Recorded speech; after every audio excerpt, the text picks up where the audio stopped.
before I start, I'll just show you my palettes. We've got ultramarine, lemon yellow, Payne's grey, alizarin crimson, raw sienna, burnt umber and light red. Below there we've got our brushes, 3/4 inch flat, the hake which does most of the work, 99% of it, and a little number 3 rigger. The colours are Cotman watercolours, squeezed and allowed to dry on the palette. We've got our water jar there, and a 15 by 11 Fabriano, and a tea towel there, drying on the top. So I'm going to start off giving the paper a good soaking with a large hake. Just wet it out evenly all over, and it'll just stops all that crinkling. And I'm going to go just a bit of raw sienna, and let's get a bit of darker colour on there. So I'm going to go ultramarine, bit of Payne's grey,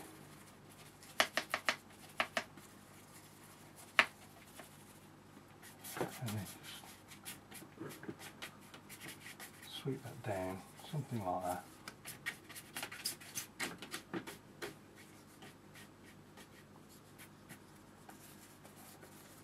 A bit more, just darken it a little bit.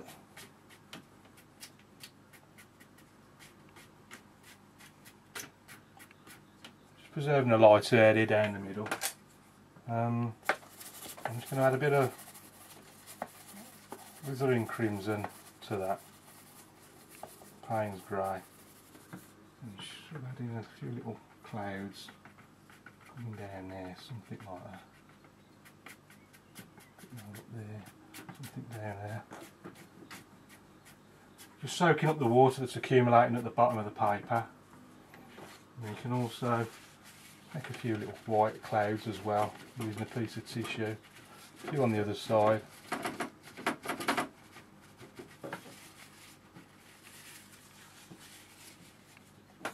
Just watching that reservoir build up at the bottom.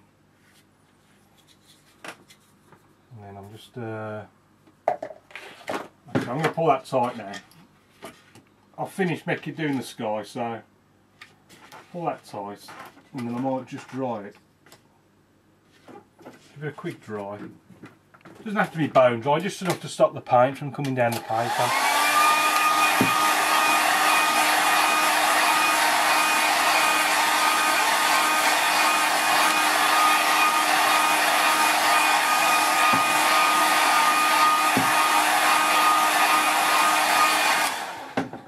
And it'll get lighter as it dries.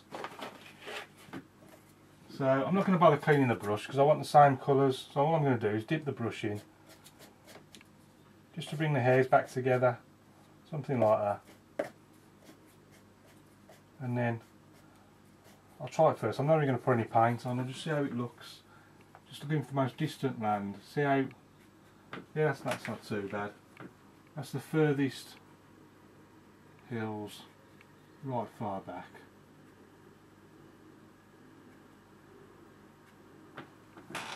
That'll do, just making sure that's parallel with the bottom of the paper, otherwise it'll look a bit not quite right. And just going off somewhere, something like that, goes off on that end. Like that. So that's the most distant land, and then as we come forward, just strengthen the colour a little bit. Bit of raw sienna, burnt umber, ultramarine. That's coming now down in front of that little bit there. Just making sure I don't paint over the distant land bit and ruin that effect. And just feeling it. Again, see how the hairs are coming apart, so I'm just dipping the tips into the water to bring the hairs back together. Only the tips though, because otherwise you're clogging it up with water again. Because it holds so much water, this hake, it takes a lot of getting used to.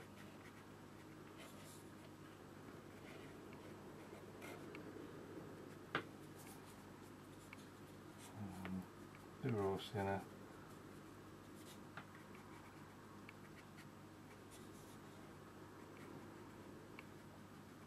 Again, just making sure that's level. All the way across. And all the way across the other side. Even just a touch of lemon yellow, just into a bit of green over there as well.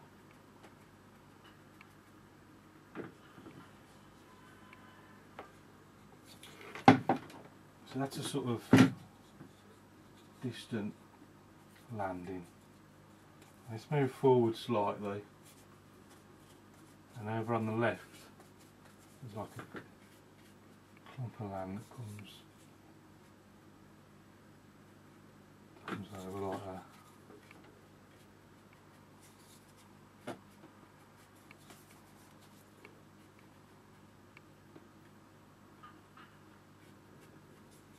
Also a few trees on there, so I'm just going to do a really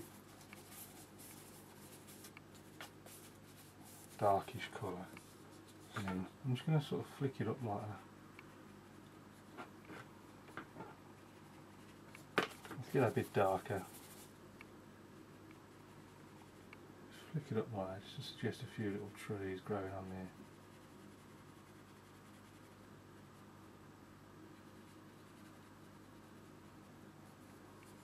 That'll do.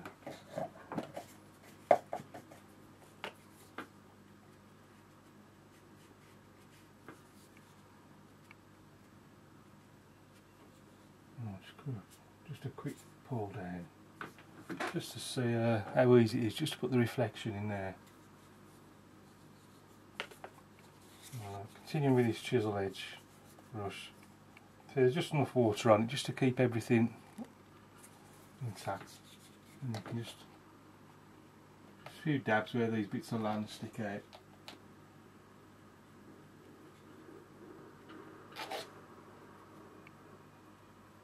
Across the reflection there, and then coming forward still. I'm going to clean the brush. It's getting all a bit muddy now, all the same colour, so little clean. Raw cyan, a bit of burnt umber, and that comes all the way across there.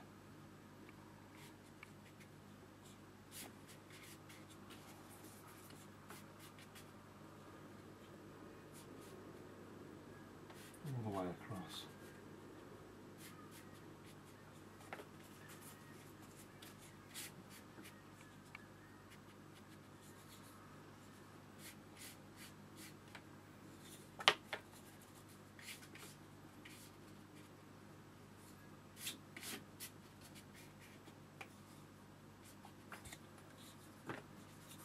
Something like so.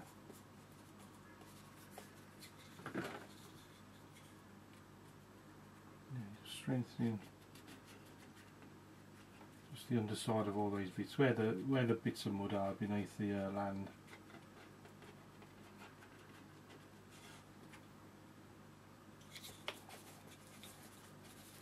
And when they get nice and dark, and just sort of just flick up a bit like that.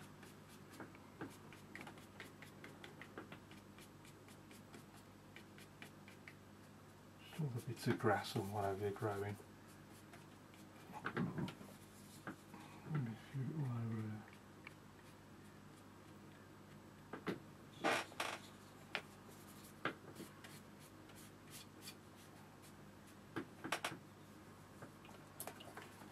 Give that a quick dry.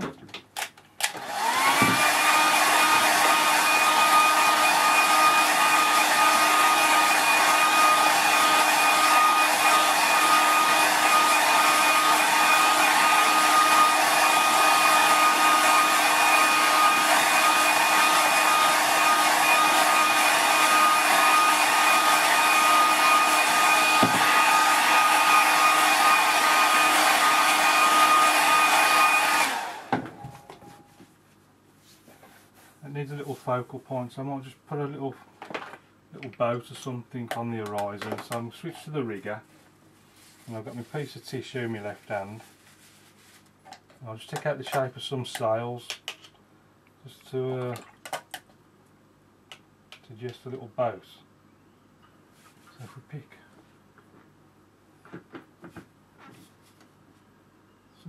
pick somewhere nice and dark towards the horizon, and then just take out like a triangular shape.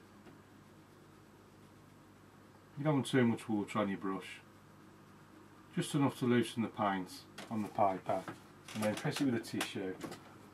Take the paint off, and you're left with a sort of a white sail shape, so I'm just going to do another one.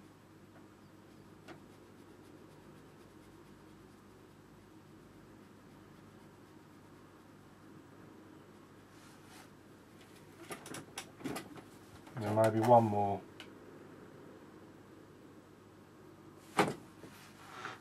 One more just next to this one, I think.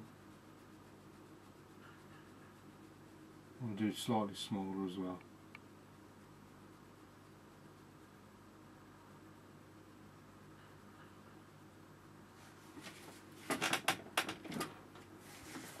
Just gives it something happening there in the distance.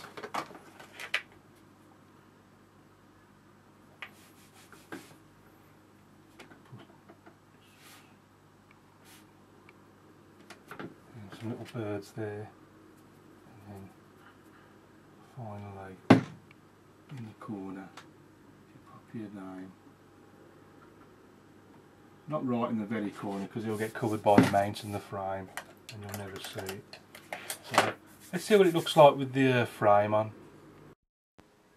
So here we have our painting in the mount. Let's go and have a closer look at it.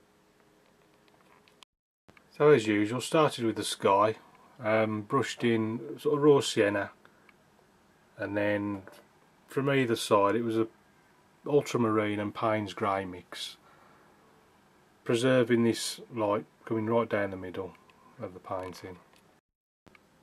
There's some alizarin crimson added into the mix just to create these clouds, and then the other ones, the white one, just took out with a bit of tissue.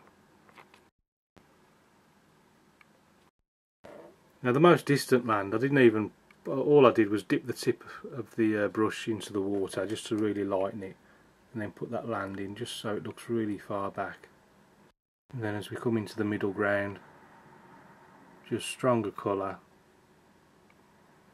and just a few dabs of the hake here and there just to create these little bits of land and things that stick out above the water. Foreground put in very simply,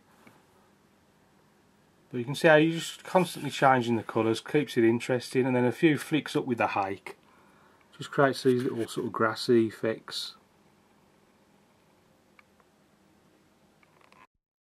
And then just using the rigger and sort of damp rigger, just take out the shape of some sails, just gives a bit of life there on the horizon. Well, thanks for watching, I hope you like that. Keep practicing. Any questions, please ask, and I'll see you again soon.